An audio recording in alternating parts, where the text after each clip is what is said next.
Ata da 54ª sessão ordinária da terceira sessão legislativa da 18ª legislatura da Assembleia Legislativa do Estado de Santa Catarina, realizada em 21 de junho de 2017. Presidência, deputado Silvio Drevik, Mário Marcondes, Kennedy Nunes. Secretárias, deputados Kennedy Nunes e Ana Paula Lima.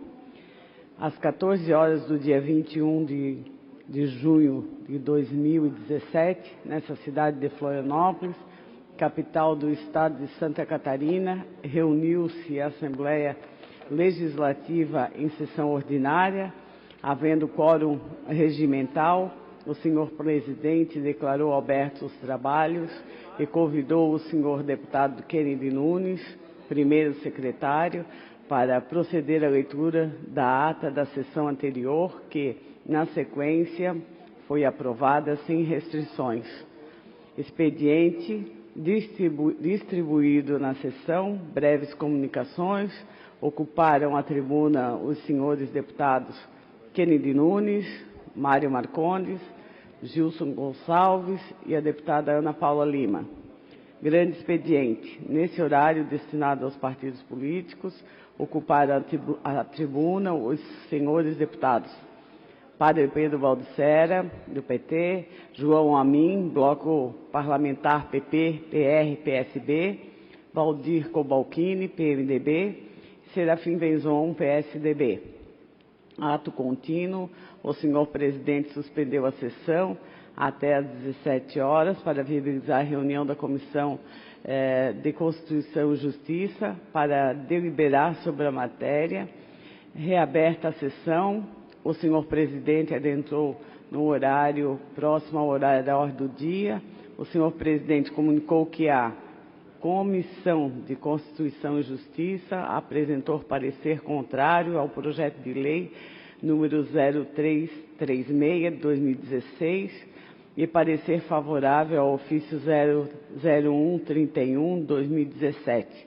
E a Comissão de Trabalho, Administração e Serviço Público apresentou parecer favorável ao ofício número 0449 de 2016. Foram aprovados em turno único por maioria, com voto contrário do senhor deputado Fernando Coruja, o projeto de conversão em lei de medida provisória 0211 de 2017, bem como em primeiro turno a proposta de emenda à Constituição número 005 de 2015, com tramitação conjunta com a proposta de emenda à Constituição número 003 de 2017, com as subemendas modificativas, totalizando 30 votos sim e 2 votos não, e nenhuma abstenção.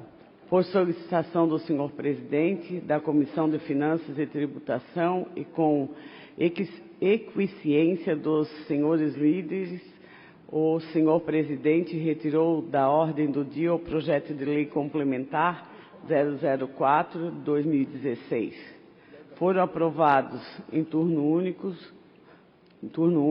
os projetos de lei 002 de 2017, com emenda substitutiva global, bem como o de número 0145 de 2017. Ex officio foi aprovado em turno único o projeto de lei 0148 de 2017, sem prejuízo de suas emendas, com a seguinte votação: 29 votos sim, nenhum voto não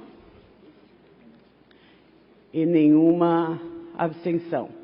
Foram rejeitadas as emendas destacadas, foram aprovados os pedidos de informação 062 de 2017 e a moção 097 de 2017.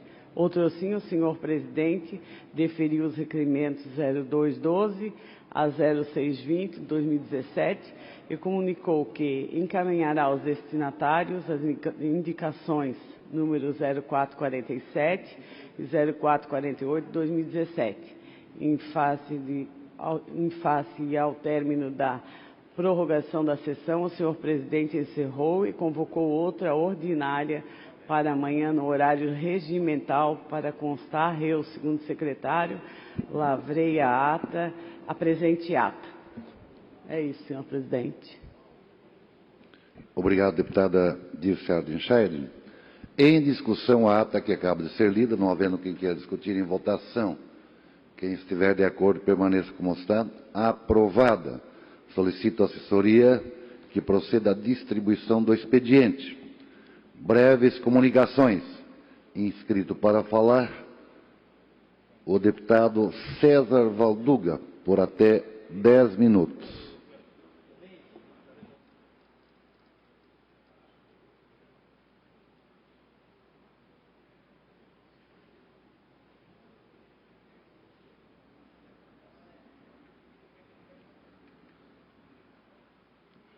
Gostaria de saudar nosso presidente Silvio, gostaria de saudar o deputado Marcondes, a Dirce, nossa mesa diretora, saudar a todos os senhores deputados, saudar a população catarinense que nos acompanha via TVAL, Rádio Digital. E gostaria, senhor presidente, de iniciar meu pronunciamento recordando a passagem do Dia do Vigilante, comemorado no dia 20 de junho. Tenho grande proximidade com a categoria dos vigilantes, dos trabalhadores e trabalhadoras em transporte de valores, justamente por compreender a importância do desenvolvimento dessas atividades para o bem de toda a sociedade catarinense. Nos dedicamos ao reconhecimento destes profissionais, não apenas com a comemoração de uma data, em que recorde a existência da profissão, mas com proposições que, aprovadas, podem contribuir com a valorização concreta da categoria. Temos 3 projetos de lei apresentados em defesa dos direitos dos trabalhadores em vigilância. O primeiro, o projeto de lei de número 452/2015, que visa assegurar a alternância postural desses trabalhadores que, por vezes, ficam o turno inteiro em pé, em posição de atenção, e nossa proposta inclui a possibilidade de que esses profissionais pudessem alternar a postura a cada 2 horas por 15 minutos sentados.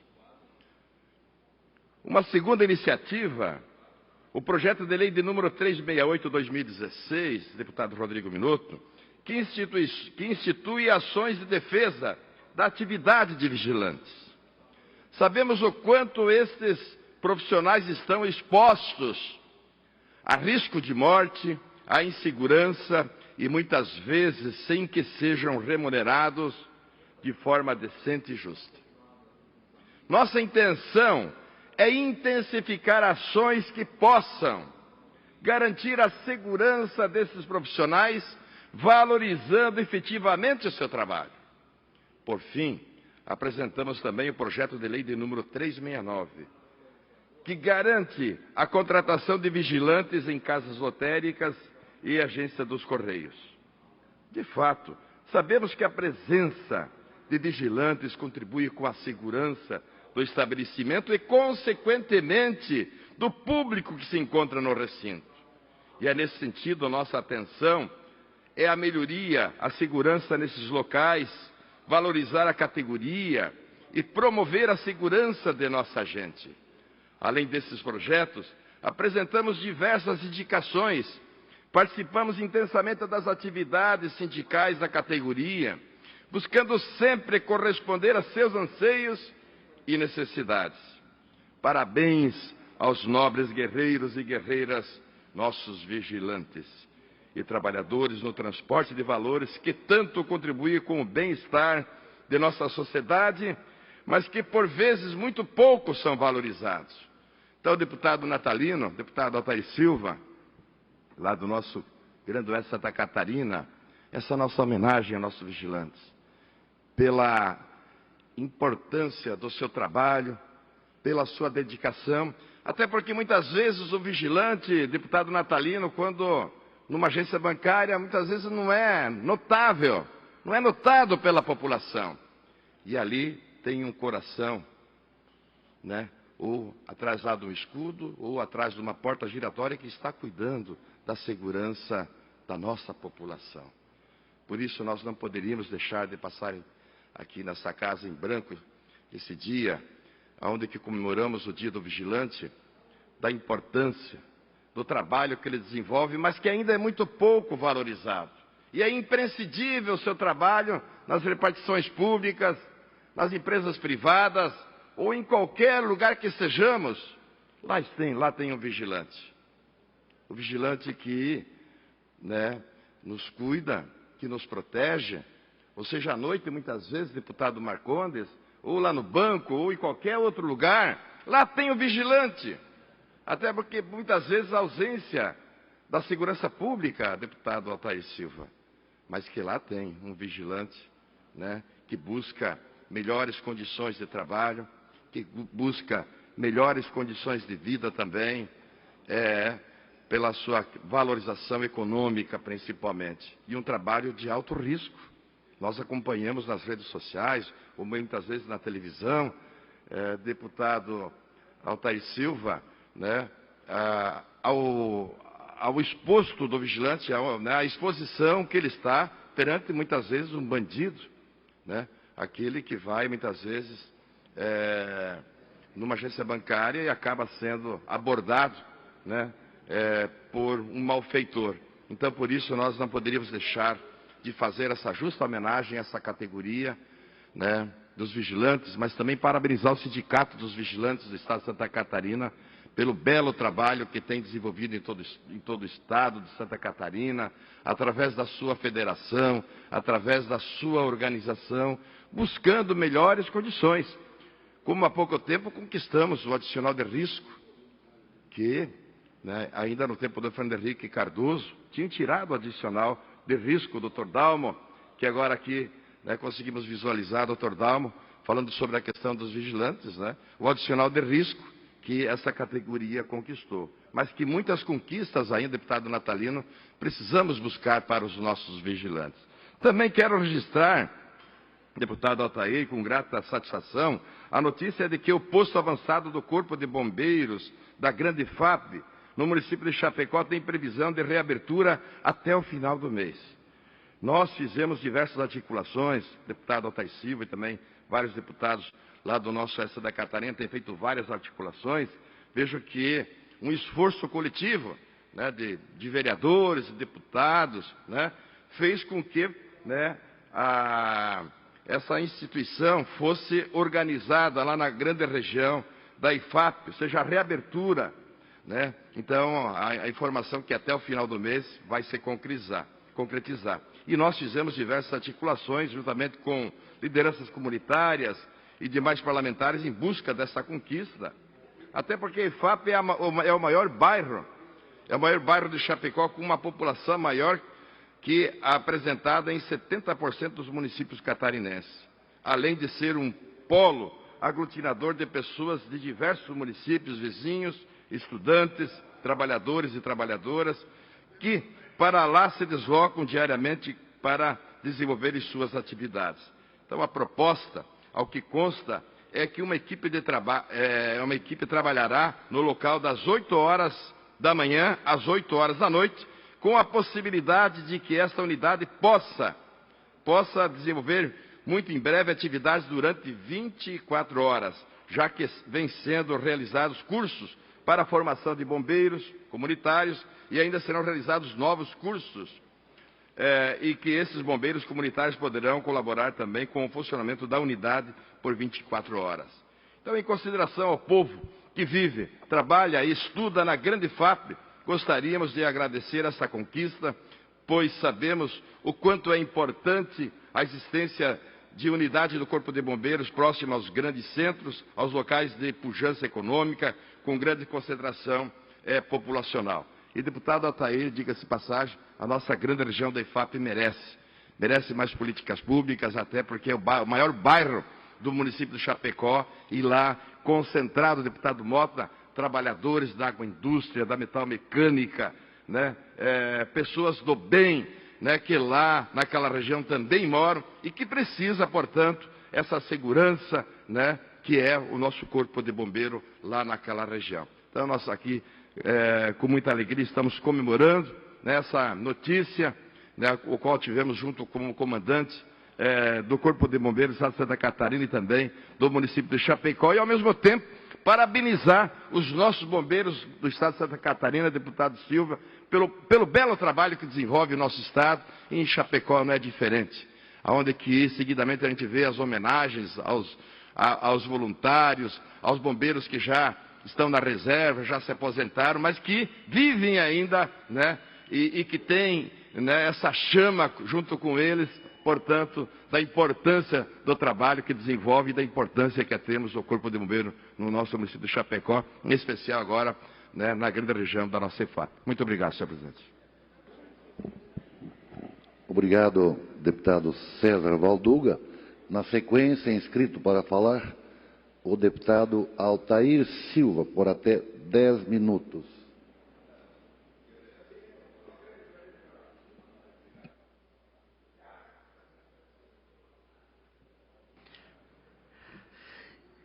Meu bom dia, senhor presidente, deputado Silvio Dreves. É com alegria que estamos na manhã de hoje aqui na tribuna, saudando também os telespectadores da TV Assembleia Legislativa e também da Rádio Digital, e dizer que estamos aqui para falar de dois assuntos, um da BR-283 e da BR-163, lá no oeste de Santa Catarina, e também das SCs na região de Chapecó até o extremo oeste. E também sobre o tema milho. Eu tive a oportunidade de representar a Assembleia Legislativa no evento Mais Milho, representando também o presidente da Comissão de Agricultura, deputado Natalino Lázari, e nesse evento tratando do milho a nível nacional. Estavam lá as autoridades ligadas à produção de milho, as associações de produtores de milho, as cooperativas, lideranças, um evento produzido ao vivo pelo Canal Rural, de uma organização fantástica, e nós percebemos, durante aquele evento, que o milho hoje representa um principal cereal para a economia brasileira, tanto ou quanto mais que a própria soja. Mas o milho, que esse ano estamos tendo uma safra recorde, aproximadamente 100 milhões de toneladas de milho produzidas no país, isso é algo digno de ser comemorado. Nós vamos ter uma estabilidade, né, no fornecimento do milho, ao contrário de 2016, que nós, naquele momento de alta, vendemos praticamente toda a produção de milho, depois tivemos que comprar de volta a um custo muito elevado. Só que agora, no ano 2017, com a superprodução, os preços despencaram, o preço da saca do milho chegando a R$ 22,00 a saca, e praticamente está inviabilizando o produtor de milho, que precisa ter o equilíbrio nos custos de produção. Portanto, Santa Catarina, ele se diferencia dos demais estados, deputado Natalino Lázari, ele se diferencia porque é o único estado que precisa importar milho dos demais estados. E aí nós precisamos ter uma política diferenciada para o estado. E concluiu-se de forma muito cristalina, e que todos nós já sabemos, que Santa Catarina precisa fazer um grande investimento num programa de armazenamento do milho, produzido aqui em Santa Catarina, e também reserva para nós podermos estocar o milho que nós importamos dos outros estados. E para isso precisa grandes investimentos, com a participação das instituições de crédito, do banco. Essa semana, falando com o governador Raimundo Colombo, a primeira das ações que ele já coloca, que o governo tem apoiado, é subsidiar a parte do juro para os investimentos na construção de armazém, o que, de certa forma, é uma contribuição muito grande. Deputado Natalino Lázaro, gostaria muito que Vossa Excelência fizesse a sua parte, já que Vossa Excelência é a autoridade da agricultura aqui nesta casa, e certamente foi uma honra muito grande poder representar Vossa Excelência e o deputado Silvio naquele evento. Olha, deputado, a Vossa Excelência representou muito bem, eu imagino, presidente Silvio, esta casa, e representou bem a nossa Comissão da Agricultura naquele evento Mais Milho. E eu fico feliz, primeiro, com o seu raciocínio, deputado, que está perfeitamente correto e sintonizado pontualmente com aquilo que Vossa Excelência está tratando, que é a questão do milho. E felizmente, deputado Altair, eu percebo que autoridades catarinenses agora começam a usar o mesmo discurso que nós já usamos, deputado. Vossa Excelência usou, a nossa Comissão de Agricultura, nós utilizamos várias vezes, questões pontuais: preço mínimo, armazenagem, estoque regulador. Nós reclamamos isso. Nós queremos trabalhar, mas nós queremos que o produtor também ganhe dinheiro. Nós precisamos que as duas pontas, quem produz e quem consome, se entendam para que os dois possam conviver harmoniosamente. E para isso precisa a intervenção do Estado. Vossa Excelência está corretíssimo. Armazenagem, precisamos investir na armazenagem. Estoques reguladores, nós não estamos falando de um estoque de mercado, estoque de regulador, para podermos importar o milho, como bem Vossa Excelência está falando, do Nordeste brasileiro, por exemplo, aliás, do Centro-Oeste brasileiro, trazer para cá num preço compatível também, que seja justo lá, mas que ele venha a ser competitivo aqui no mercado consumidor. Então, é uma estrutura que precisa ser montada. E eu já tenho informações, quero parabenizá-lo, que o senhor nos representou bem lá e evidenciou esses pontos que o senhor está trazendo aqui. Tem nosso total apoio nesse sentido, deputado. Parabéns. Muito obrigado, deputado Natalino, pela parte enriquecendo o debate sobre o milho, de forma que Santa Catarina só tem um rumo a escolher.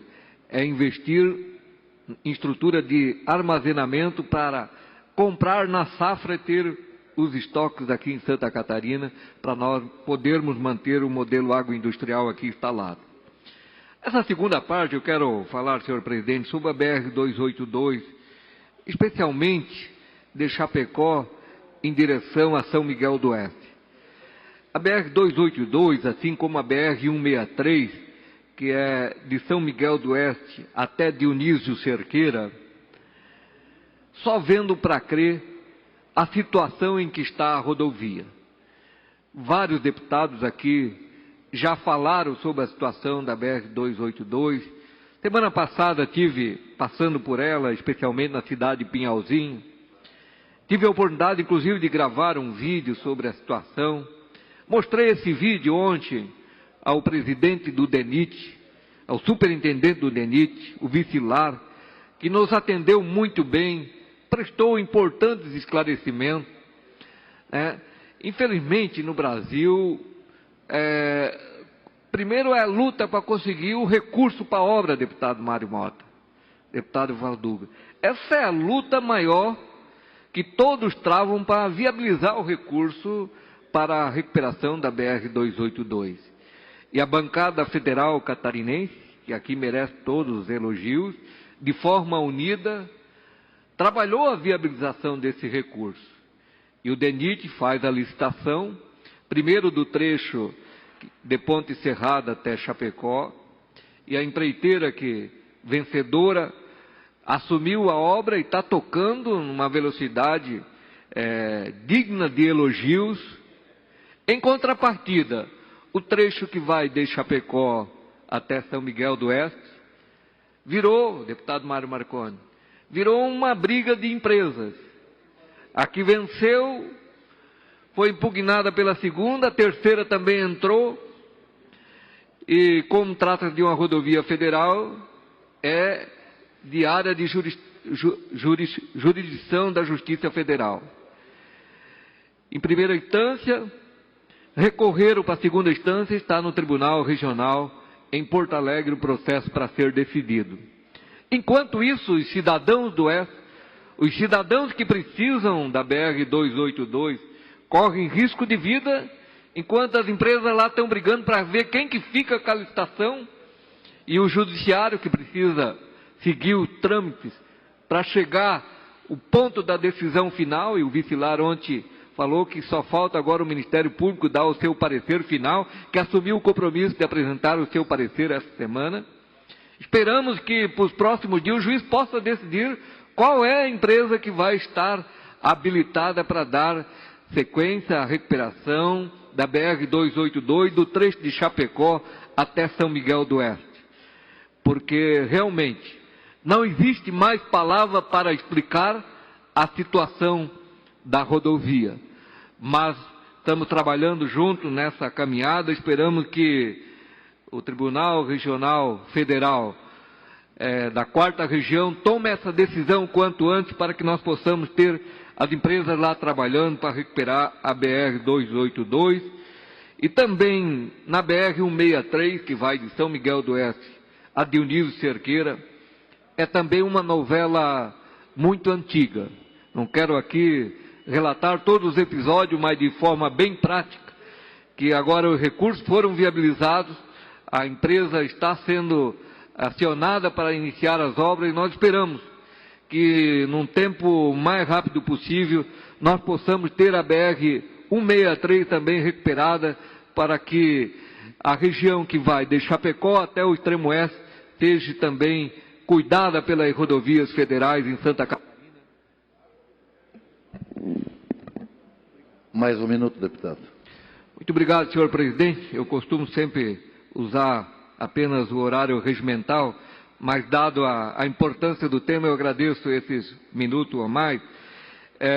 Assim como a BR-163, que ela é importantíssima, está essa obra praticamente abandonada aí, há uns 3 anos que essa situação tem ficado extremamente caótica. O prefeito Plínio, nosso grande líder lá do extremo oeste, de São José do Cedro, tem toda semana cobrado ao ter alguma notícia da BR-163, porque nós precisamos recuperar, nós não temos mais o que dizer para a população aqui, e temos a notícia que agora temos o recurso e a empresa que está habilitada para iniciar as obras, ela está em recuperação judicial, mas que vai começar imediatamente a obra para recuperar. Muito obrigado, senhor presidente. Obrigado, deputado Altair Silva. Agora inscrito para falar o deputado Mário Marcondes, por até 10 minutos.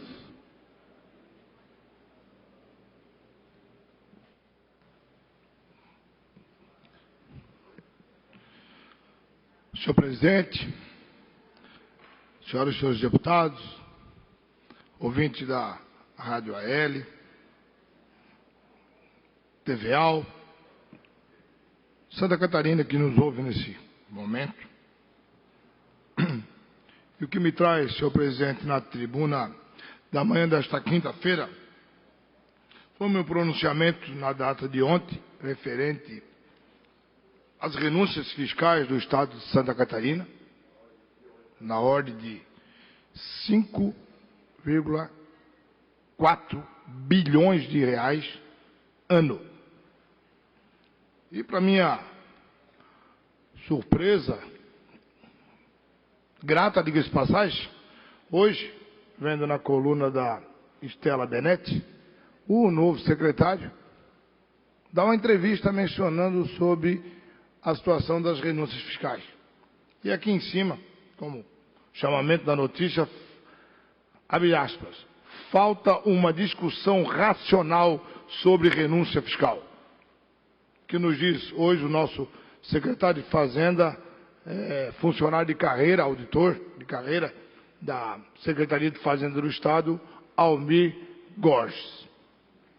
Ontem, quando eu falei da renúncia fiscal, nessa casa, e fui, inclusive, depois foi colocado pelo deputado Nilson Gonçalves sobre a situação da BMW, eu quero deixar muito claro aqui.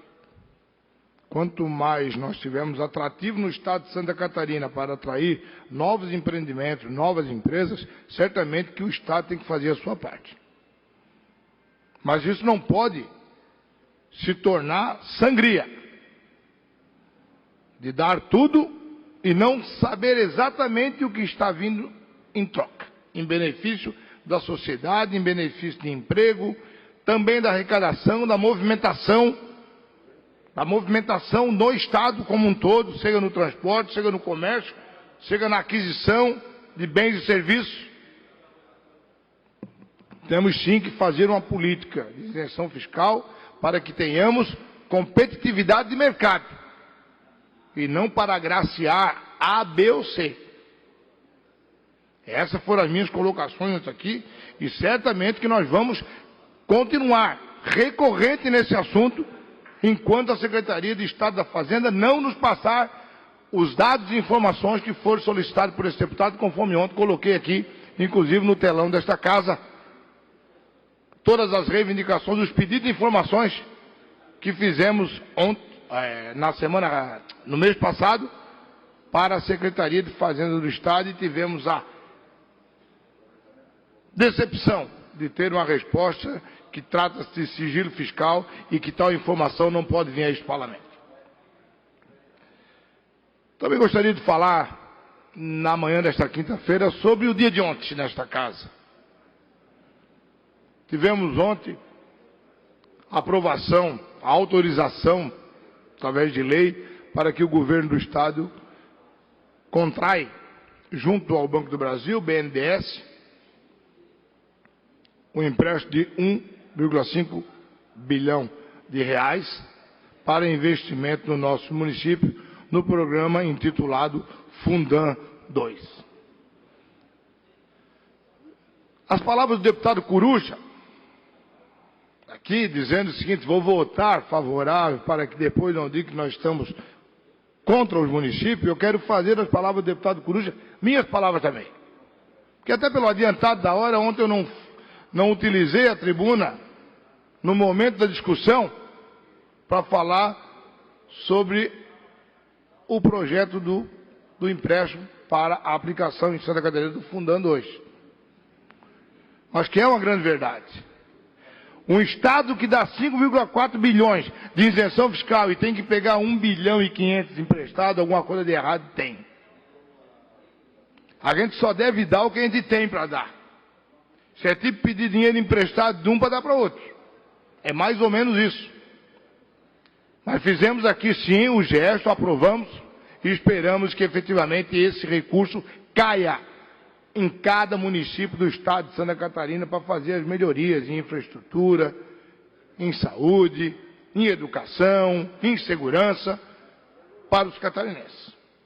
Que esse empréstimo venha com muitos benefícios ao estado de Santa Catarina em cada cidadão catarinense. Esperamos sim, estamos aqui nesta casa para ser parceiro do governo do estado. Nós não somos inimigos ou concorrentes do governo do estado de Santa Catarina, nós somos parceiros deles. Esse parlamento está aqui para endossar as medidas administrativas e projetos de governo encampados pelo Executivo. Eu sempre falei aqui, e vou continuar falando, as políticas do Executivo, quem define é o senhor governador do Estado, através dos secretários. Nós não temos que interferir aqui, é a opção dele. Mas a legalidade, a fiscalização e a parceria, essa nós temos que ter sim sempre com o governo do Estado de Santa Catarina. Então, ontem, tivemos aqui a aprovação do Fundam, mas também tivemos aqui a aprovação das duas PECs, a PEC de autoria deste deputado, a 03, e a do deputado Alto Chinado e do deputado Coruja, quanto às emendas parlamentares individuais e impositivas, que servirá, certamente, como um belo instrumento para que o governo do Estado faça, em cada município, aquelas obras menores, as obras pequenas, através da indicação, da parceria, do companheirismo de cada parlamentar dessa casa, por ter conhecimento de cada região do Estado de Santa Catarina. Quando pensei em fazer a medida provisória foi nesse sentido, para que os parlamentares que estão nas ruas, que estão em cada município, que estão em cada região desse estado, ponta a ponta, todos os dias, e atendendo aqui no nosso gabinete também, todos os dias prefeitos, vereadores, liderança comunitária, pudesse fazer parte da administração pública do estado de Santa Catarina. E esse vai ser o grande caminho. E há de se deixar muito claro à sociedade catarinense, não há aumento de despesa.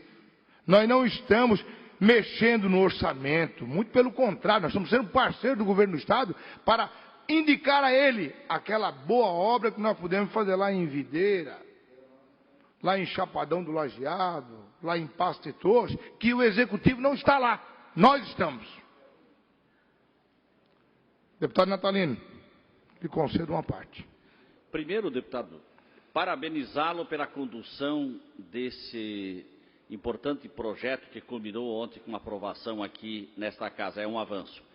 Muito embora eu entenda, deputado, de que esse não é o ideal, nós irmos em busca de um percentual para a gente poder investir. O que eu quero dizer com isso? Nós deveríamos lutar a nível nacional de inverter a pirâmide da distribuição dos recursos dos impostos. 63% dos impostos ficam na mão do governo federal e menos de 30 e poucos por cento estados e municípios. Então os prefeitos sempre têm que estar de pires na mão. Mas por conta dessa realidade, Vossa Excelência está de parabéns que pelo menos nós que representamos uma região, possamos investir um pouco naquela região que confiou em nós. Afinal de contas, quem nos elegeu é porque acredita de que a gente consiga levar algum recurso para a nossa região. Então, eu acho que é o começo de uma independência do exercício parlamentar, enquanto a reforma tributária não sai, enquanto o Pacto Federativo não é revisto, é uma questão de sobrevivência nossa, no sentido de atender às nossas regiões e fazer justiça. E até porque, deputado Mário, os deputados federais têm as emendas impositivas e eles têm um dinheiro significativo. Nós não temos nada. Então a gente não tem o que apresentar para nossas regiões, nada a favor pessoal de alguém, mas a favor, como Vossa Excelência bem disse, das nossas comunidades. Então, nós temos que parabenizar essa casa, tem que parabenizar Vossa Excelência pela iniciativa e pela coragem de apresentar esse projeto de lei que agora virou realidade para nós. Parabéns, deputado. Obrigado, deputado Natalino. Tenho certeza, e você colocou muito bem, deputado, através da emenda constitucional 86, foi colocado as emendas impositivas individuais ao Congresso Nacional. Nós só estamos fazendo uma adaptação à Constituição Federal e à Constituição Estadual. E certamente quem ganhará vai ser Santa Catarina, mas principalmente os menores municípios do nosso estado. Os menores municípios do nosso estado é que serão os mais bem atendidos por cada parlamentar dessa casa e também pelo governo do estado de Santa Catarina. Era isso, senhor presidente. Muito obrigado. Fim das breves comunicações. Vamos para o horário destinado aos partidos políticos. O primeiro partido a se manifestar é o PMDB por 15 minutos. O deputado Manuel Mota vai usar o horário do partido no dia de hoje.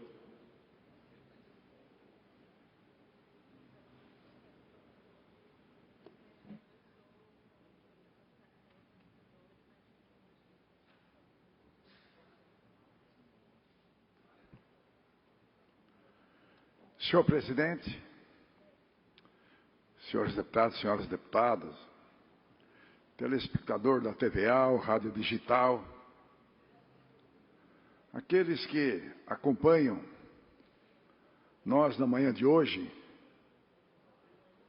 prestigiando o parlamento e acompanhando a vida dos parlamentares e o trabalho aqui nessa casa. Ontem pela manhã, nós tivemos em Içara, acompanhando a inauguração de um investimento na Casan importante para aquele município. Casa lotada, a presença do governador, do vice-governador, e vários deputados, né, Rodrigo Minotto? Vários deputados lá, você, o deputado Dóia, a deputada Ada, o deputado... Mais deputados acompanharam, e a casa, muita presença do povo, lotado. Investimento do governo do Estado, atendendo a população, e lá foi assinado a licitação da recuperação da 445, da ligação de BR-101 a Criciúma, passando pela Içara, que praticamente está intransitável. Intransitável. Eu costumo dizer que, se tiver com a dentadura meia fraca, não precisa nem de ir no odonto. É só abrir a boca, ela cai, porque não tem mais lugar para colocar os buracos.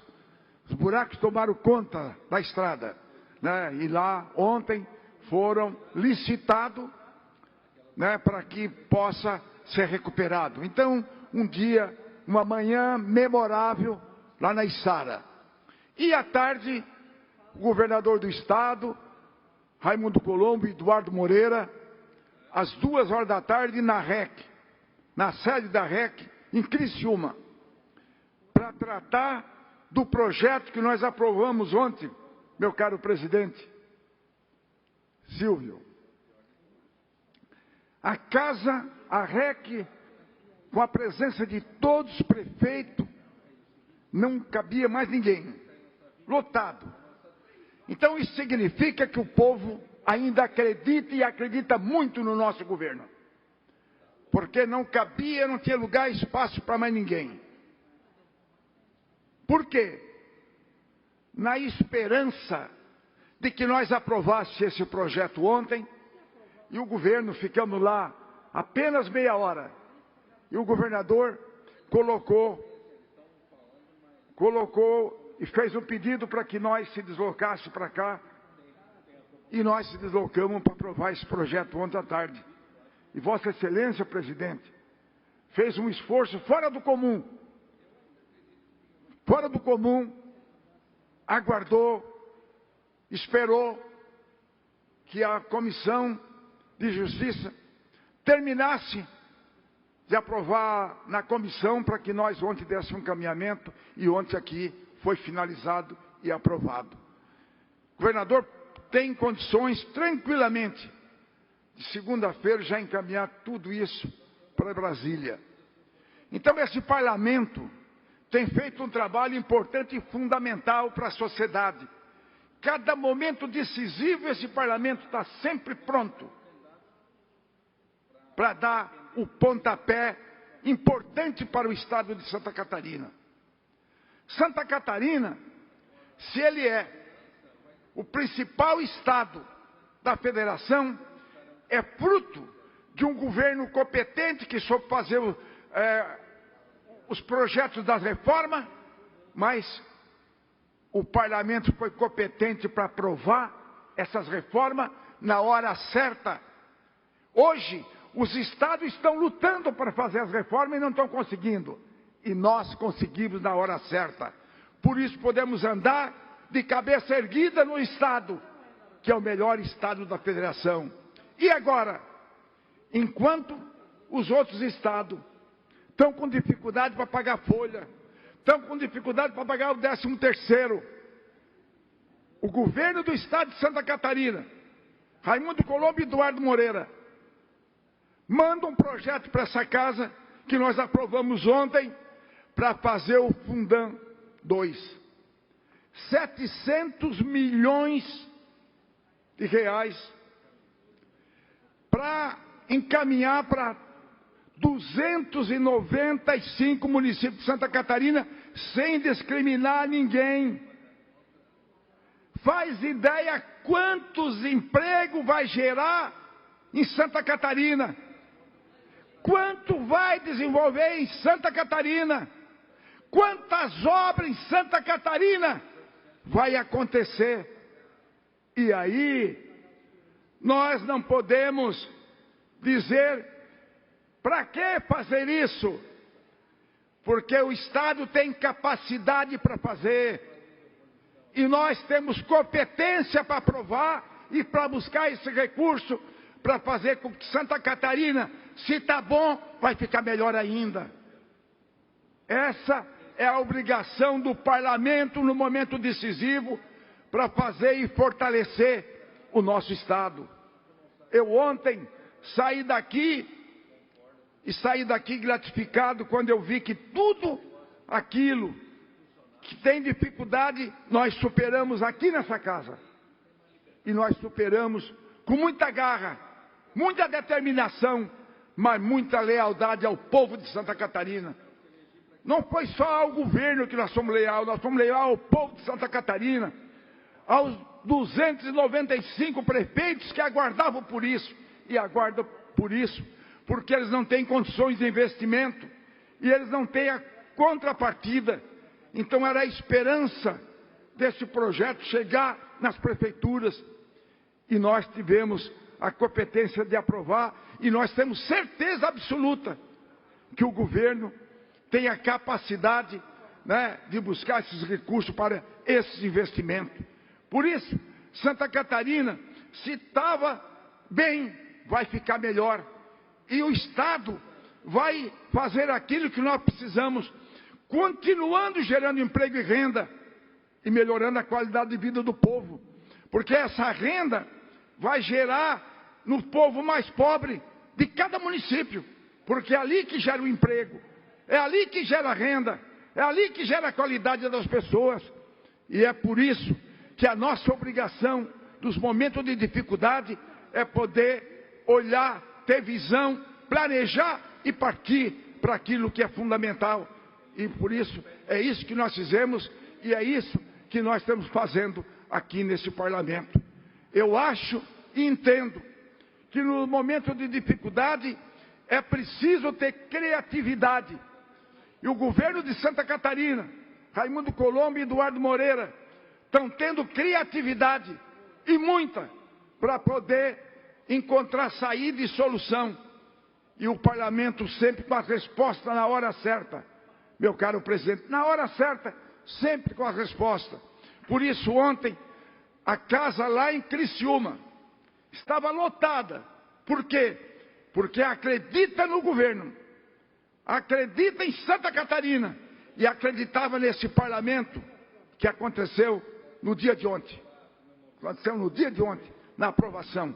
Eu acho que nós temos o caminho certo e a população também. Por isso, né, se registra aqui esses momentos importantes. Eu tenho, assim, as esperanças de luta, de trabalho. Tenho, assim, quando a gente tem obras pela frente, que as esperanças estão quase perdidas. Eu nunca tive esperança perdida.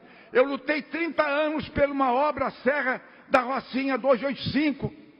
E às vezes os rádios, a imprensa, dizia assim, deputado Silvio, meu caro presidente, não fala mais disso. Não, olha, está cansado, não diz mais isso. O povo não aguenta mais falar nisso. E eu firme. Hoje, depois de 30 anos, tem 100 máquinas trabalhando na Serra da Rocinha. Então a gente precisa ter coragem, enfrentar com coragem, para poder reverter o processo quando ele é negativo. Quando todo mundo diz não vai acontecer, tem que acontecer e está acontecendo. Se na Serra da Rocinha diz assim, é verdade, está acontecendo. Tem 100 máquinas, 100 equipamentos trabalhando na Serra da Rocinha. E a obra que é para 2019 pode acontecer em 2018. Então a gente não pode nunca baixar a cabeça nas ações. Tem que ter sempre perspectiva, esperança de dias melhores. O Brasil é uma fortaleza. Não é porque nós estamos vivendo um momento de turbulência, momento ruim, de turbulência na economia brasileira, que nós temos que baixar a cabeça e perder a esperança. Nós vamos ter dias melhores e não demora muito. O Brasil é muito rico. Logo em seguida vamos superar esses problemas todos. Vamos superar. O Brasil tem capacidade para superar. E é isso que nós estamos vivendo. Estamos vivendo na Serra da Rocinha. Já estamos superando uma obra que todo mundo diz, não sai mais. Está lá, vamos lá ver que coisa linda que está. E nós temos a serra lá dos Quênios, Praia Grande, cidade que liga Canela, Gramado, Caxias do Sul, uma obra turística, Serra do Faxinal, que deu um problema da perereca, todo mundo sabe, não vamos falar na perereca, que todo mundo sabe. Mas o que é que acontece? O governo do Estado assumiu um compromisso de manter o dinheiro do BID da obra aqui. E a obra e o dinheiro do BID está seguro. É só romper o contrato com aquela empresa, nós vamos concluir a obra. Então eu acho que a gente tem que nunca parar. 20 anos de luta. A Serra do Faxinal também vai sair.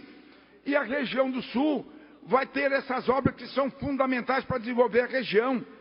A Serra da Rocinha, deputado Silvio, ela representa 285, Tibé, São José dos Ausentes, Bom Jesus, Vacaria, Lagoa Vermelha, Passo Fundo, Erechim, Carazinho, São Borja, Argentina, é um corredor cai no extremo sul de Santa Catarina, em Araranguá. Faz ideia o que é que significa? 10 milhões de toneladas de soja vêm para o Porto de Ibituba. Que ganho real. E a cerâmica vermelha sobe para aquela região. Então é ganho para cá e ganho para lá. Quer dizer, então é obras fundamental para desenvolver as duas regiões. E é por isso que nós trabalhamos e temos que continuar trabalhando e lutando. O Sul era uma região esquecida, pobre, como a região serrana. Mas fruto de um trabalho dos parlamentares, fomos crescendo, temos crescendo. Temos hoje um porto muito importante, o Porto de Ibituba. Quando eu comecei como deputado, era um porto sem esperança. E a gente hoje é reconhecido em Ibituba pelo trabalho do porto. A gente trabalhou muito e hoje o Porto de Ibituba é um porto reconhecido que carrega 500 mil toneladas por mês e está crescendo cada vez mais. Nós temos um aeroporto de Jaguaruna que temos já a TAM e a Azul com linha e vamos ampliar, vamos ter condições de qualquer tipo de aeronave pousar lá. Então nós estamos crescendo, nós estamos desenvolvendo, fruto de todo esse grupo de deputados do Sul, unidos com um só objetivo, o desenvolvimento da região. Uma BR-101, que eu respondo 4 processos da Polícia Federal para aqueles fechamentos. Lutamos e conquistamos. Então é assim que se luta, tem que se lutar para buscar os resultados. A população espera de um político resultado e a gente tem que buscar resultado. Eu trabalho com esse objetivo. Né? São 34 anos de vida pública e eu não estou cansado, estou muito inteiro ainda para continuar trabalhando e buscando resultado para a minha região. E é assim que eu trabalho e é assim que eu vou continuar trabalhando. Sim, é esse mesmo, é com essa raça mesmo que eu continuo trabalhando e lutando. Por isso, meu caro presidente, eu me sinto hoje, nesse parlamento, eu me sinto assim, em casa. E eu me sinto, posso dizer o seguinte, Santa Catarina, o parlamento de Santa Catarina, eu que já vivi em muitos mandatos, sempre tinha, no começo, nem todos era pegador, nem todos era raçudo para defender. Hoje, o parlamento de Santa Catarina é orgulho, seja oposição ou situação. São deputados que têm garra, têm determinação e têm responsabilidade. Então, o parlamento de Santa Catarina é orgulho do Brasil, porque sabe o que quer e sabe o que faz. E eu me sinto orgulhoso por isso. Por isso eu tenho certeza que se eu voltar para cá ainda, eu quero continuar tendo orgulho, porque Santa Catarina tem um parlamento que sabe o que quer e defende o povo de Santa Catarina. Obrigado, senhor presidente. Obrigado, deputado Manuel Mota. Próximo partido, PSD. O próximo partido, Partido dos Trabalhadores, por até 7 minutos.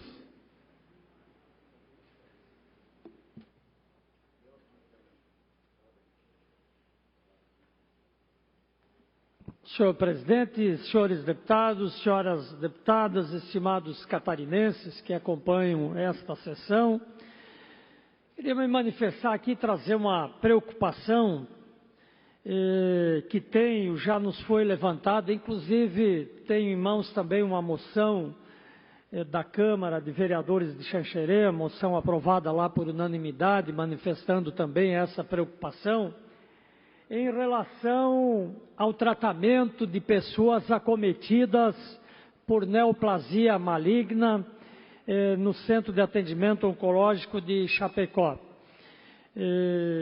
Ocorre, deputado Venzão, que pacientes com tumor maligno deverão iniciar o tratamento no Sistema Único de Saúde no prazo máximo de 60 dias, é o que está, a partir do diagnóstico, é o que está preconizado numa lei federal, a Lei Federal 12.732 de 2012.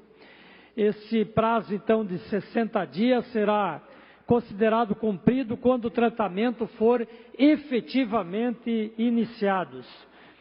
Nós temos a preocupação, porque nos é relatado que este prazo não tem sido respeitado, especialmente, segundo aqui esta moção da Câmara de Xanxerê, em relação aos pacientes que procuram o Hospital Regional de Chapecó. Faz aqui, inclusive, um comparativo, dizendo que, por exemplo, na região de São Lourenço do Oeste, que é atendido por Pato Branco, no Paraná, esse prazo é um prazo inferior, ele é cumprido, ele não tem aquele prazo todo que tem em Chapecó. Então, nós queríamos trazer esta manifestação e esta preocupação, uma vez que os pacientes acometidos por manifestações dolorosas, consequentes de tumores malignos, devem ter esse tratamento privilegiado no que diz respeito ao acesso e prescrição, então, da medicação necessária e correlata para o seu tratamento. O texto, inclusive, da lei federal, ela prevê a padronização de terapias contra o câncer, cirurgias e clínicas, e esta lei ela precisa também ser revista, atualizada sempre que se fizer necessário, para que a gente possa de fato atender bem os pacientes. Então eu queria levantar essa preocupação. Nós, inclusive, na Comissão de Saúde, temos debatido com frequência a necessidade de que o Estado possa de fato ser um Estado que dá atendimento de qualidade aos seus habitantes. A saúde é a grande prioridade que deve ser dos governos. Inclusive, esta casa deu uma contribuição importante nesse sentido, ao aprovarmos uma emenda constitucional, aumentando os recursos destinados para a saúde dos catarinenses, e, portanto, nós esperamos que esse aumento de recursos também possa fazer com que o atendimento seja melhorado, agilizado. Nós sabemos que os pacientes, quando conseguem ser atendidos, principalmente os pacientes da área da oncologia, são bem atendidos, mas às vezes até chegar ali, até o momento de efetivamente começar o atendimento, há uma demora grande. Então nós queríamos levantar essa preocupação e, para isso, inclusive, encaminhamos também uma indicação, uma solicitação ao governo do Estado, para que, através do deputado presidente do secretário da Saúde, possam promover urgentemente o cumprimento, então, dessa lei federal 12.732, no que diz respeito ao tratamento das pessoas acometidas por neoplasia maligna, especialmente no caso do atendimento oncológico de Chapecó, mas também valendo isso para toda a nossa querida Santa Catarina. Muito obrigado, senhor presidente. Na sequência, o PCdoB que não abdica. Dará uso da palavra o deputado César Valduga, por até 5 minutos.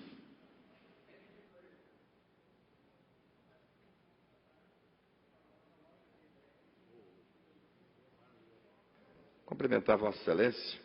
E, senhor presidente, venho aqui nesse momento, onde que eu quero relatar, nesse horário dedicado ao meu partido, uma tragédia que aconteceu no dia de ontem, no município de Palmeira, na Serra Catarinense. Durante a instalação de um poste, 3 funcionários de uma empresa terceirizada contratada por uma operadora de telefonia perderam suas vidas num acidente de trabalho. Um outro trabalhador segue gravemente ferido.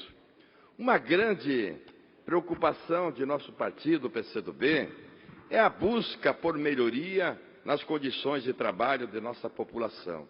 E isso inclui cuidado com a segurança destes e dessas pessoas.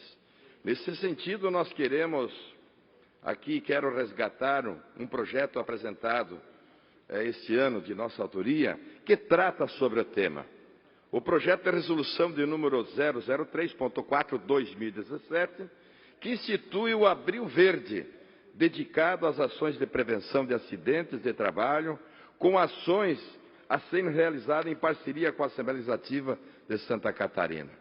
De 2005 a 2014, o Estado de Santa Catarina registrou 2.631 acidentes de trabalho. 2.631 acidentes de trabalho fatais. E de acordo com o Sistema de Informação de Mortalidade, SIM, da Secretaria Estadual de Saúde de Santa Catarina, os acidentes de transporte foram os recordistas de óbitos, com 53% do total apurado. Ou seja, os acidentes de transporte foram os recordistas de óbitos, com 53% do total apurado.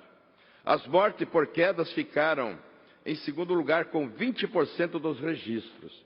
Em terceiro lugar, com 11%, aparecem as vítimas por impactos e explosões. Outros 8% por corrente elétrica e 6% por causas variadas e 2% por afogamento. Então, esses são os dados, são as informações, né, que aqui nós temos. Então, é nesse sentido que quero expressar minha sincera solidariedade às famílias desses trabalhadores e pedir encarecidamente às autoridades que apuram o caso para que intensifiquem as investigações e que possam apresentar os motivos dessa tragédia. Deputado Serafim. E quero também, em nome do PCdoB, fazer um alerta a todas as pessoas que escutam e assistem pelos meios de comunicação da Assembleia Legislativa. Então, portanto, essa fatalidade, 3 mortes, e muitas vezes é a própria questão das condições de trabalho, os sem os EPIs, os equipamentos de segurança, e vejo que medidas preventivas sempre têm que ser tomadas para que possamos evitar acidentes, como aqui os índices que nós aqui apuramos, deputado Patrício, né? Vossa Excelência, que faz parte da frente parlamentar aí da questão do transporte, 53% do total apurado são obtidos por transporte, que foram os recordistas em óbitos, 53% do total apurado. Então, é muita gente, muitas vezes aí que vai a óbito, né, por falta de precauções, por medidas preventivas, em acidentes de trabalho, na construção civil, que também acontece muitos acidentes, é por falta de equipamentos, os próprios EPIs, né? Também quero, em nome do PCdoB, fazer um alerta a todas as pessoas que escutam, portanto, né, essa nossa manifestação com relação à precarização do trabalho. Então, nós precisamos, enfim, intensificar um processo de aprofundamento da precarização do trabalho em nosso país. A recente aprovação de um projeto do governo federal, do governo Temer, que trata sobre a questão aí da terceirização irrestrita, além de medidas como a aprovação da PEC de corte de investimentos, que estrangula a saúde, que estrangula a educação e a assistência social, além das famigeradas reformas da Previdência Trabalhista, onde que irão diretamente incidir sobre o trabalho, mas, né, vai atingir diretamente a população e a nossa gente. Que não caia, portanto, nessa ladainha e que vai melhorar, que vai gerar emprego, né? Então, que essas reformas aí que são apresentadas, numa análise mais aprofundada, elas vão precarizar, sim, os trabalhos. Na sequência, o PSDB, por 7 minutos, com a palavra o deputado Serafim Venzão.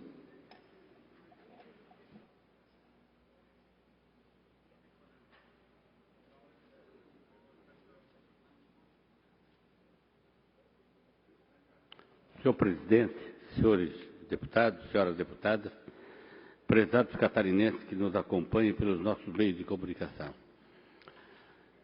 Eu queria me reportar hoje, principalmente, às dificuldades que Santa Catarina tem, e eu acredito que isso deve se repetir em outros estados, as dificuldades que tem para obter as licenças ambientais para fazer vários investimentos como a implantação de rodovias, a implantação de pequenas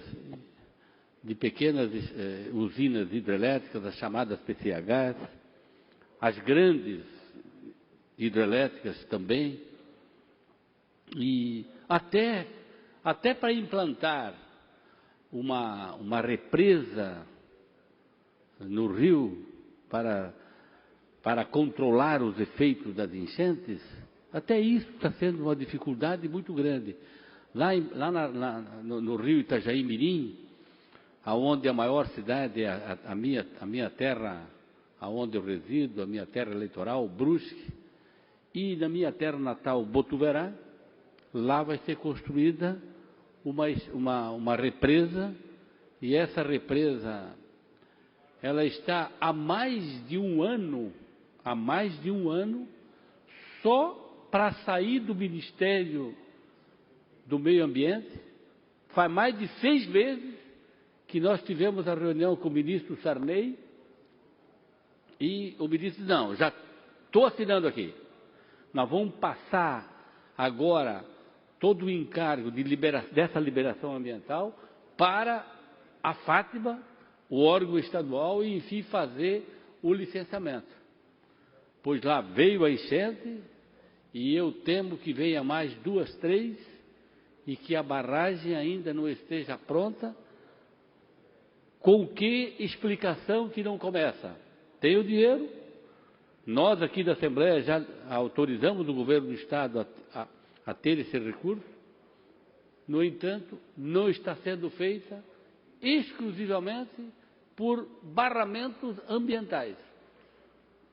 E me chamou a atenção, nessa viagem, certamente é uma reportagem, eu imagino que tenha sido uma reportagem mal feita, eu acredito, que a Noruega, onde está o Michel Temer hoje, o presidente brasileiro, chegou lá e tomou esporro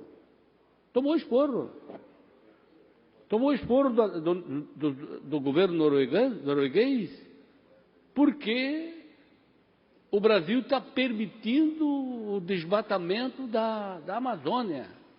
Porque se não coibir, eles vão parar de mandar dinheiro para o Brasil.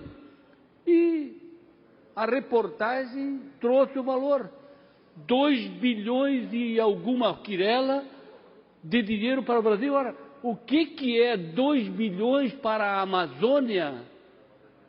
Deve ser meramente para pagar a fiscalização, para pagar o olho grande da Noruega sobre o Brasil, para querer que o Brasil fique um país indígena, como imagino que ainda é, e naturalmente fornecer oxigênio a eles lá que já destruíram todas as suas grandes reservas naturais. Então, me chamou a atenção que eu imagino que se para implantar a represa aqui em Santa Catarina, uma represa, se a gente olhar o rol de intenções de implantação de PCHs em Santa Catarina, que está enorme. Tem mais de 100 aguardando o licenciamento e ainda não estão conseguindo fazer. Todos esses pedidos engavetados no Ministério do Meio Ambiente, na Fátima e coisa assim, nessas questões ambientais, significa o quê? Significa o atraso também dos investimentos e certamente um dos motivos também para dificultar o ressurgimento da nossa economia.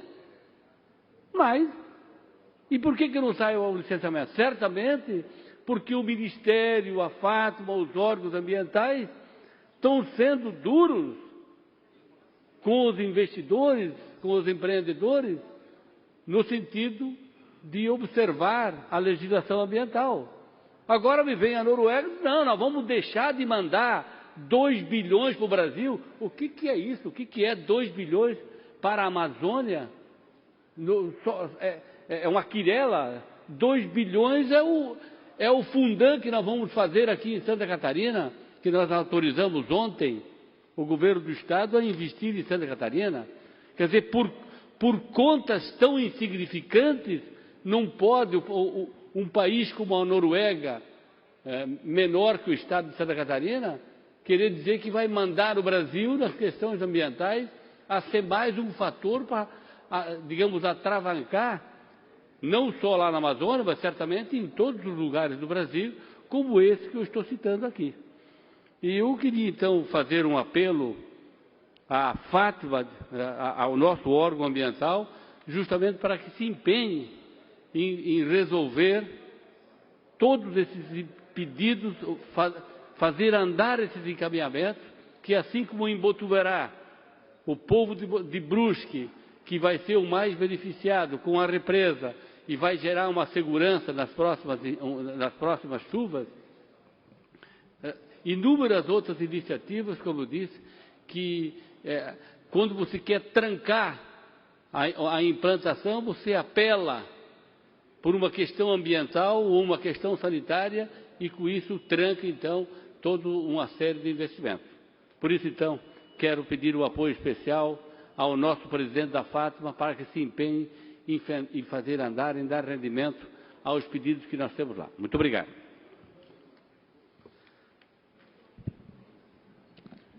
Não havendo mais inscrito para falar no horário dos partidos, antes de convidarmos o Dr. João Marcos Burro, ainda vamos deliberar rapidamente a ordem do dia.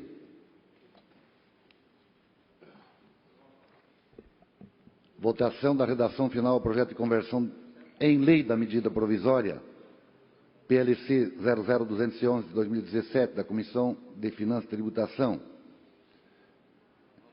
que revoga a linha D do inciso 10º do artigo 28º da Lei 16.940 de 2016, que altera a legislação que trata dos fundos especiais, que menciona e estabelece outras providências, para autorizar o limite de até 20% sobre o montante do imposto recolhido pelo sujeito passivo do ICMS em favor do CEITEC. Em discussão. Não havendo quem queira discutir, em votação, quem tiver de acordo permaneça como está aprovado. Votação da redação final ao projeto de lei 002.3/2017, deputada Ana Paula Lima, declara de utilidade pública a Associação de Artesãos de Meia Praia de Itapema. Em discussão, não havendo quem discutir, em votação. Quem tiver de acordo, permaneça como está aprovado. Votação da redação final ao PL 145.6/2017, autoria do eminente deputado Aldo Schneider, declara de utilidade pública a Fundação José Valendoski, em Brusque. Em discussão, não havendo quem discutir, em votação, quem tiver de acordo, permaneça como está aprovado. Pedido de informação 63, deputado Maurício Scudilac, solicitando ao secretário de Planejamento informações acerca do contorno viário leste de Chapecó. Em discussão. Não havendo que eles discutirem, em votação, quem tiver de acordo, permaneça como está aprovado. Pedido de informação 64, deputado Padre Pedro Baldiceira, solicitando ao governador do Estado informações referentes ao destino dos imóveis da Coab localizados na rua Fúvio Aduce, às margens da via expressa no município de Florianópolis. Em discussão. Não havendo quem queira discutir, em votação, quem tiver de acordo, permaneça como está aprovado. Moções 98, deputado César Valduga, solicitando ao presidente da República e demais autoridades pela imediata suspensão e anulação do edital pregão eletrônico AARH número 34/2017 BNDES, contratação de serviços técnicos especializados para estruturação de projetos de participação privada, visando a universalização dos serviços de fornecimento de água e esgotamento sanitário. Em discussão. Não havendo quem queira discutir, em votação, quem tiver de acordo, permaneça como está aprovado. Moção 99, a bancada do Partido dos Trabalhadores, manifestando ao ministro da Justiça e demais autoridades contrariedade ao descumprimento dos compromissos acordados com a comunidade indígena Choquileng e solicita encaminhamento de manifesto de repúdio e esclarecimento sobre as agressões em face da barragem norte em discussão. Não havendo que discutir em votação, quem tiver de acordo, permaneça como está. Aprovado.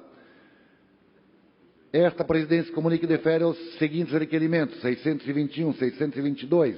Esta presidência comunica que encaminhará ao destinatário, conforme determina o regimento interno, as seguintes indicações: 449, 450, 451, 452 e 453. Fim da ordem do dia. Nós vamos suspender a sessão para que o senhor juiz titular da Vara de Execução Penal e corregedor do Sistema Prisional de Joinville, doutor João Marcos Buch, bem como o senhor conselheiro da OAB de Joinville, doutor Nicolas Alessandro Alves Moreira, possam fazer aqui, ou seja, apresentar o relatório da inspeção da OAB de Joinville, que terão um prazo de até 15 minutos para manifestação. Está suspensa a sessão.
O senhor está com a palavra.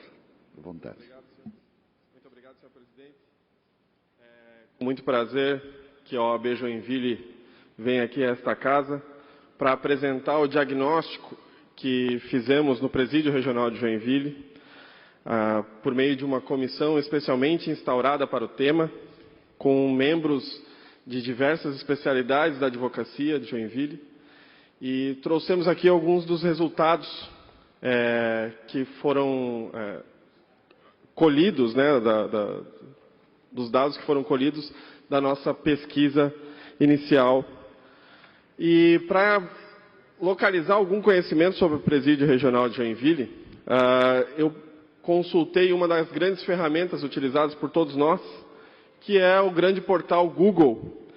E o Google nos apresenta isto como sendo o Presídio Regional de Joinville.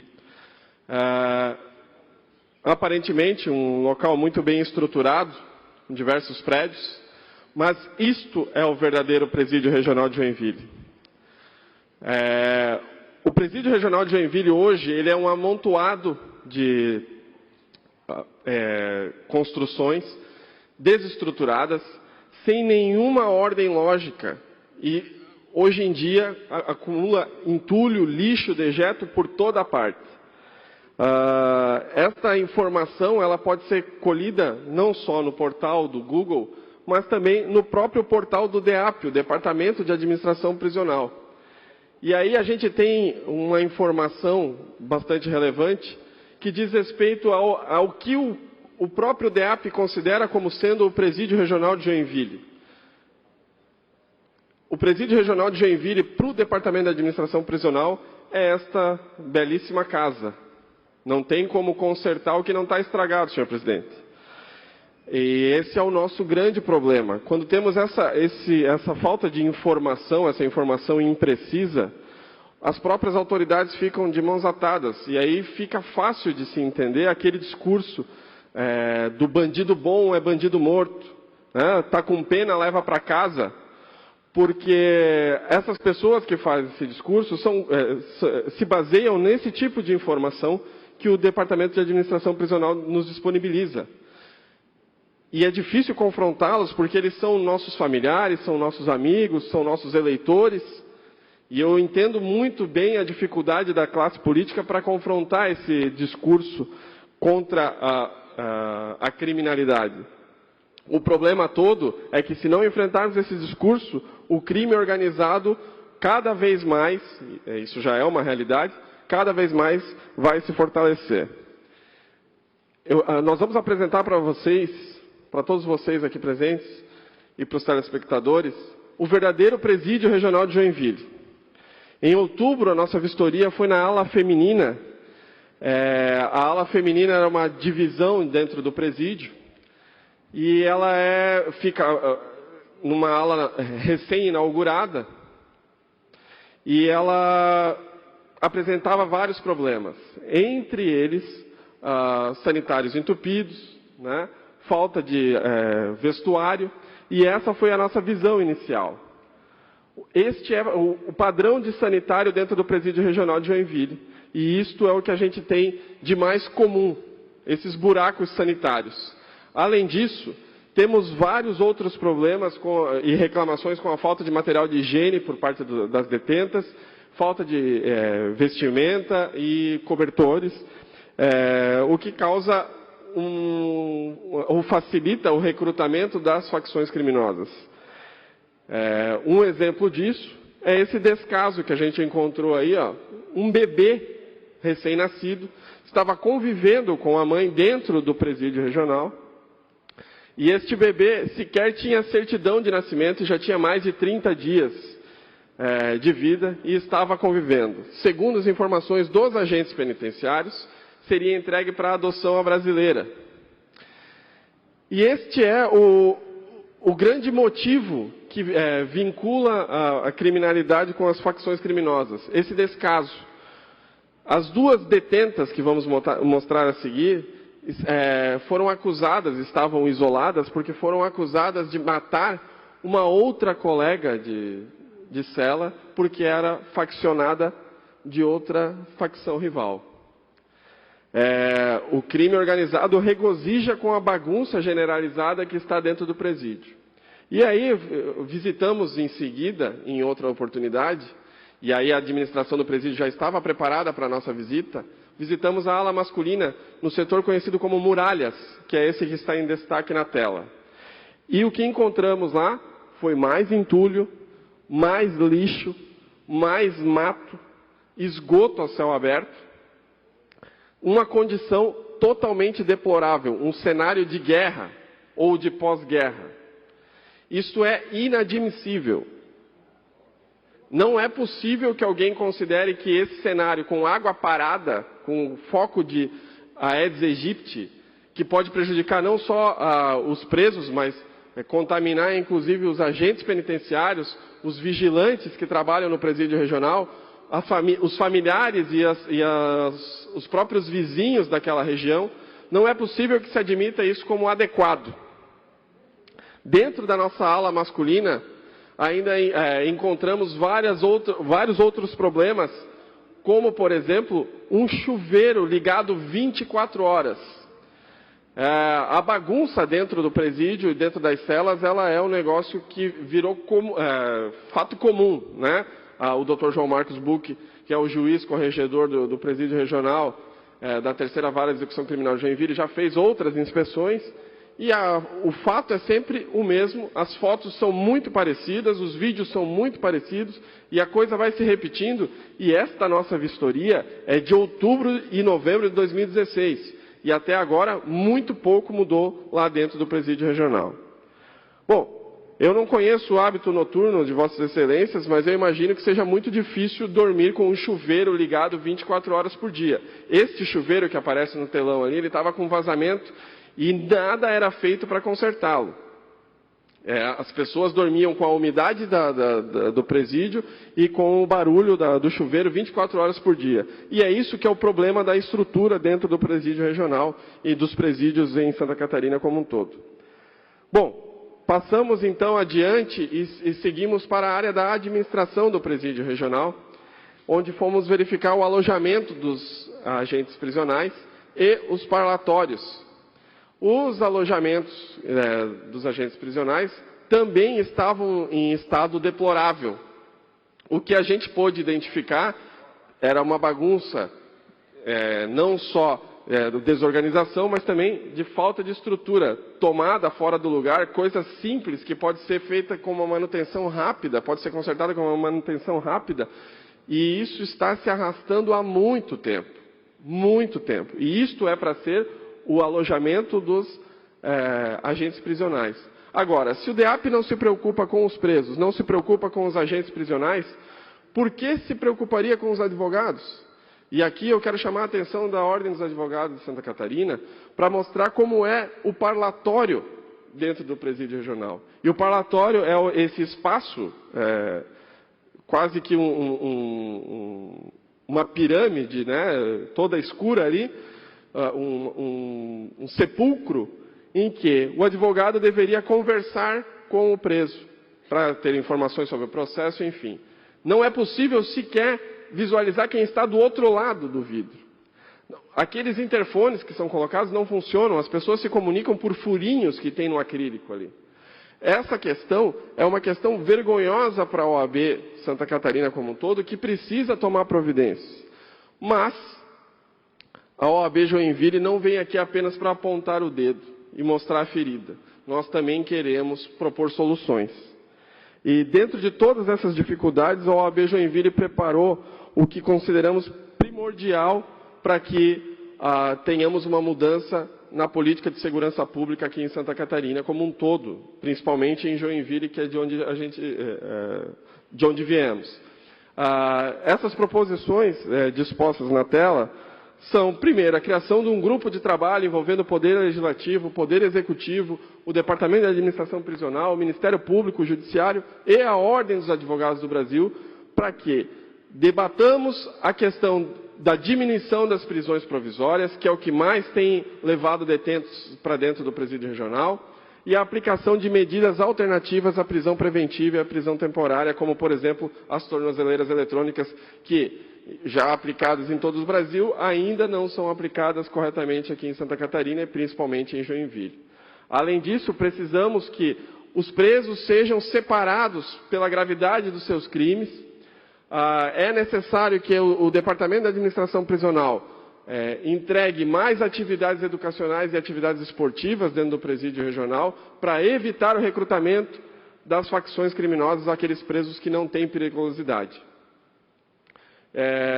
Outra questão, e que talvez seja a mais importante de todas, é a reforma estrutural e modular do presídio regional. Por que modular? Porque não é possível, nesse momento, simplesmente demolir todo o presídio e construí-lo, porque temos lá quase 700 detentos dentro daquele ergástulo. Não seria possível. É necessário que o projeto seja modular e que todas as entidades ali apontadas sejam ouvidas na construção desse novo modelo de presídio, para que não tenhamos aquelas bizarrices como vemos no parlatório e nos alojamentos dos agentes prisionais. Bom, a questão da segurança pública é o que está em debate aqui. E se não prestarmos atenção no que está acontecendo com as organizações criminosas liderando os presídios de Santa Catarina, o que teremos é a agravação da guerra que está implantada no nosso Estado. E se a gente não consegue perceber os recados e as mensagens, os avisos desta guerra, depois não poderemos culpar o mensageiro. Vocês podem ver que por diversas vezes Joinville tem sido notícia na questão de facções criminosas desde 2015. Essas são apenas algumas das manchetes. E é isso que a gente veio trazer aqui para Vossas Excelências debaterem e nos auxiliarem na reconstrução do presídio regional, evitando o colapso da segurança pública na nossa cidade. Muito obrigado, senhor presidente. Nós que agradecemos e agora com a palavra o doutor João Marcos Burr.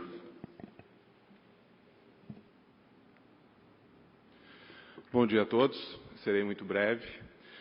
Presidente Silvio Drevec, deputado Silvio Drevec, e é realmente uma honra estar aqui na tribuna, estar no Parlamento Barriga Verde, O senhor pode ter certeza que, pelas mãos do deputado Patrício Destro, chegamos aqui.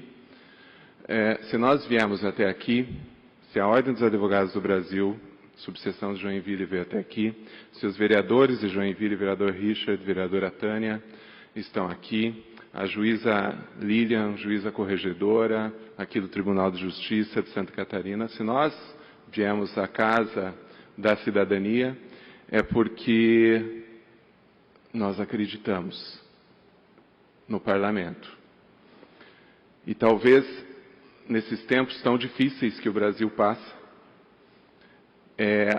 a nossa solução e nosso caminho é pelo fortalecimento das instituições, sim. É pelo fortalecimento do parlamento, sim. E é pelo fortalecimento dos partidos políticos, sim.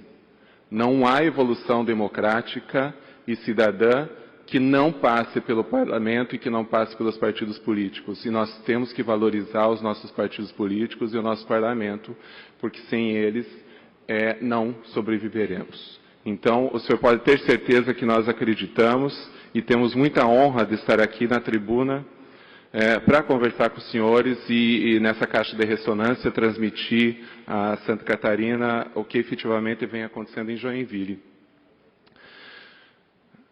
Presidente, assim, o que nós desejamos todos, e aqui filosofando um pouco e sendo breve, é a felicidade. O ser humano deseja a felicidade. Todos nós desejamos ser felizes. Nós desejamos saúde para a felicidade, nós desejamos a aquisição econômica para a felicidade, nós desejamos, o fim último, aristotelicamente falando, é a felicidade. E a felicidade também passa pela segurança. Eu tenho certeza que todos nós aqui gostaríamos muito, por exemplo, de caminhar pela Praça da Figueira a 1h da manhã, sem sentir medo. Caminhar pelo centro de Joinville, pela Rua das Palmeiras, meia-noite de sábado, sem sentir medo. E nós temos sentido medo, muito medo. Nós não conseguimos mais buscar a felicidade que nós tanto desejamos porque nós temos medo. Risco a nossa integridade física, as nossas coisas, a nossa família. Então algo está errado. Algo precisa ser feito. E talvez o nosso país, ainda não compreendendo os métodos e as formas de buscar um mundo não violento, acaba recrudescendo as leis penais e acaba acreditando que aquele jovem lá, que não teve uma família, não teve referências, não conseguiu ingressar numa escola que compreendesse suas dificuldades, seus déficits de linguagem, aquele jovem que evade-se da escola, os últimos dados dizem que a evasão é muito grande no Brasil. Aquele jovem que com 11, 12 anos sai da escola e vai para a rua, a referência dele vai ser no crime organizado e no tráfico. E ele vai fazer um tráfico e vai fazer um lucro de R$5.000 por final de semana. E não há escola, não há família que concorra com isso. E esse jovem, quando adquirir a idade de 18 anos, ele será preso pela primeira vez e ele será carimbado em sua testa como um bandido, um criminoso. E então o Estado se fará presente com a sua lei penal. O nosso sistema, não compreendendo as razões da violência urbana, tem caminhado nesse sentido apenas do encarceramento, e nós chegamos então hoje no Brasil com 660 mil presos, com a possibilidade de chegar em 2020 com 1 milhão de presos, sendo o 4º país mais encarcerador do mundo, perdendo para os Estados Unidos, China e Rússia. Ao mesmo tempo, o Estado não tem condições econômicas de construir vagas, porque são 350 mil vagas para 660 mil presos, com a possibilidade de chegar a 1 milhão. E o Estado, nós sabemos que tem que ter prioridade, a prioridade do Estado tem que ser a educação, tem que ser a saúde, habitação, saneamento. E o Estado, então, está caminhando num rumo equivocado, de encarceramento e pura e simplesmente. Ele precisa trabalhar esses métodos alternativos. Mas, enfim, com esse encarceramento, Joinville acaba não sendo distinto de todo o país. O país todo, por onde eu tenho andado, tem sofrido Pedrinhas, em São Luís do Maranhão, Porto Alegre, Presídio Central de Porto Alegre, que é um horror já, objeto de denúncia à Corte Interamericana de Direitos Humanos, Mato Grosso do Sul, São Paulo, Paraná, e Santa Catarina não foge dessa regra. Santa Catarina está muito difícil no sistema prisional. O sistema prisional catarinense está, sim, sucateado, os agentes penitenciários são invisíveis, não são reconhecidos em seu trabalho, trabalham num processo de adoecimento, e o resultado disso tudo é o que a Ordem dos Advogados do Brasil mostrou aqui que está acontecendo em Joinville. O Presídio Regional de Joinville, diga-se passagem, diferente da penitenciária que fica exatamente ao lado, é uma referência, o vereador Richard foi diretor por muito tempo lá, é uma referência nacional a penitenciária, porém o presídio que fica ao lado é essa situação em que o Dr. Nicolas muito bem apontou aqui. A falta de eu acabei de fazer uma inspeção idêntica, concluí dessa mesma forma, e o que eu tenho visto lá, depois de 5 anos à frente da execução penal, é que tudo piorou. Faz 5 anos, desde 2012, que eu, como juiz corregedor, tenho demandado do Departamento de Estado, do Departamento de Administração Prisional, um olhar mais atento para o presídio de Joinville, mas isso não vem acontecendo. A única coisa que aconteceu de evolutivo lá foi a unidade de saúde básica, que está funcionando e tem que se reconhecer por mérito do Estado e no município. Isso está funcionando e o sistema de saúde dentro do presídio de Joinville deu um passo largo para chegar à excelência. Ainda há muito problema, mas a saúde lá já não é mais o problema tão grave. Porém, o saneamento é isso que foi mostrado. Os detentos dormem no chão, sobre espumas, com esgoto entupido, o odor chega a ser insuportável, o kit higiene não é fornecido, o vestuário, o detento chega pela primeira vez da rua sem roupas, e ele não tem roupas, e ele é jogado dentro de uma cela superlotada, e lá ele vai ter que fazer ajustes para receber roupas. Esses ajustes vão fazer com que, quando ele saia, ele bote fogo em ônibus, porque ele se comprometeu para sobreviver dentro de uma unidade prisional, a se organizar lá dentro. Quando ele sair, ele tem dívida que ele tem que pagar, e ele vai botar fogo em ônibus quando for preciso, porque senão ele paga com a vida. O resultado disso, de Joinville, de Santa Catarina, no Brasil todo, é que os nossos jovens estão indo para o extermínio. A faixa etária da população prisional brasileira é de homens pretos, pobres e de 18 a 28 anos. Por que não mais que 28 anos? Encontra-se, claro que se encontra 30, 35 pessoas de 35, 40, 50 anos. São exceções. Porque os demais morrem. São mortos antes. Matam e morrem. E é isso que o nosso país está fazendo. O que nós podemos fazer? Em Joinville, particularmente, eu tenho, então, depois de 5 anos demandando perante o Departamento de Administração Prisional uma resposta para o presídio, vendo que a coisa não anda, eu abri um procedimento como juiz corregedor, fiz um auto de inspeção, que relatou exatamente o que a OAB também mostra, requisitei laudo do Corpo de Bombeiros, o Corpo de Bombeiros falou que a estrutura está condenada e sem segurança alguma, da Vigilância Sanitária também falou que está absolutamente irregular, o Ministério Público já se manifestou, a Defensoria Pública pediu a interdição pura e simples, e eu agora estou ouvindo o Departamento Penitenciário para me dizer o que eles podem apresentar de concreto. Porque, eventualmente, se não for apresentado algo de concreto, eu, como juiz corregedor, tenho autoridade, fundamentadamente, de interditar a unidade. Interditando a unidade, o presídio é fechado. Ninguém mais entra. Então, a meia dúzia, 10 pessoas que são presas diariamente em flagrante em Joinville não terão para onde ir. Na delegacia não podem ficar, porque delegacia não é um local para a pessoa ficar presa só o tempo de lavrar o flagrante. Para onde elas irão, eu realmente não sei, mas para aquele local elas não poderão continuar indo, porque aquele local não é um local que a dignidade da pessoa humana venha respeitar.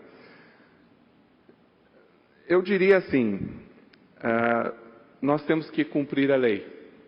Veja, eu estou no parlamento que produz as leis, dizendo o óbvio, vamos cumprir a lei. Existe uma lei que se chama Lei de Execução Penal, que precisa ser cumprida. Nós cobramos o cumprimento da lei para as pessoas que cometem ilegalidades e cometem crimes. Elas romperam a lei, elas responderão por isso. Nós temos que cumprir a nossa parte, nós temos que cumprir a lei. Porque se nós não cumprirmos a lei e não garantirmos os direitos das pessoas em todos os ambientes, em todos os setores, nós seremos cobrados no futuro. Nós vivemos hoje um holocausto no sistema prisional. Daqui 50 anos, deputado Drevec, daqui 50 anos eu tenho certeza que as gerações futuras vão olhar para nós no início do século XXI, agora em 1917, e vão dizer o que os parlamentares, o que os juízes, o que o governo de Estado fez, o que o Brasil fez com referência a esse holocausto, esses navios negreiros que o país do início dos séculos enfrentou. Nós seremos cobrados, nós seremos julgados como os juízes na época da Segunda Guerra Mundial foram julgados, em razão de terem, através de uma banalidade do mal, aplicado pura e simplesmente regulamentos e mandando pessoas para campos de extermínio. E nós estamos fazendo isso. E nós seremos cobrados. E alguma atitude nós temos que tomar para que, no futuro, a gente possa dizer, eu não aceitei. Eu lutei para terminar com esse estado de coisas inconstitucional que não pode continuar. É isso que nós estamos fazendo. Muito obrigado pela oportunidade, deputado Patrício Destro. E eu espero que, dentro de 1 ano, 2 anos, nós possamos voltar aqui agradecendo ao governo do Estado pelo investimento que fez dentro do presídio regional de Joinville. Muito obrigado. Obrigado, doutor João Marcos. Obrigado também ao doutor Nicolas. E antes de reabrir a sessão, consulto se algum parlamentar queira fazer alguma indagação. Senão, nós vamos agradecer um tema tão relevante para a sociedade catarinense. E aí está um exemplo do que foi apresentado, que, de fato, alguma iniciativa tem que ser tomada. Agradecemos também ao deputado Patrício Destro, que foi o autor do requerimento, para que se pudesse utilizar esse espaço.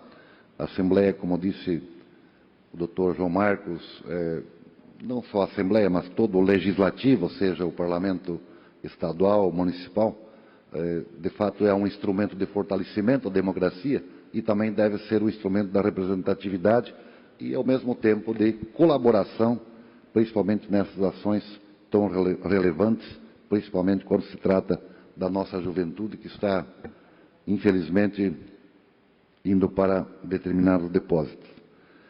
Feito o registro, eu vou, então, encerrar esta parte para reabrir a sessão e fazer o encerramento. Está reaberta a sessão e, não havendo mais nada para deliberar, nós, ou seja, esta presidência, antes de encerrar, convoca outra especial para segunda-feira, 19 horas, em homenagem à Associação Brasileira das Indústrias Gráficas Regional de Santa Catarina e do Dia das Empresas. Está encerrada a sessão.